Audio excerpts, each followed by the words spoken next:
看新竹市的文化局透过数位科技用一档的时间，帮13个重要的文化资产来做数位模型的资料库，嘛做3D 动画影片为珍贵的古迹来做记录。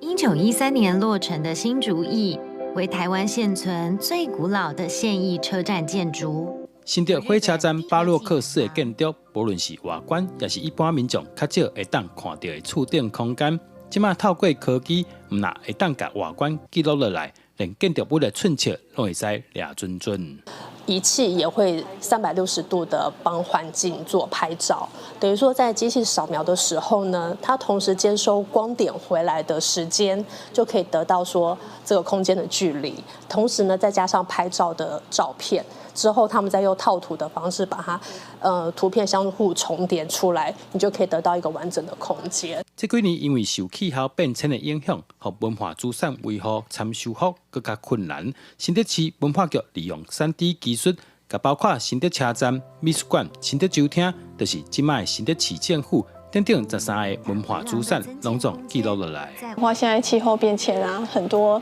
建筑物都会因为日照或什么的有一些损耗。那未来文化资产的修复，就可以用这个扁云的模型当作基础，然后去恢复它原来的面貌。文化局表示，过去因为用人工作业，所以在记录寸切顶面难免有争差。对时代进步，运用科技来到3工，相信未来对文化资产保存会有正大的帮助。记者杜君和新竹报道。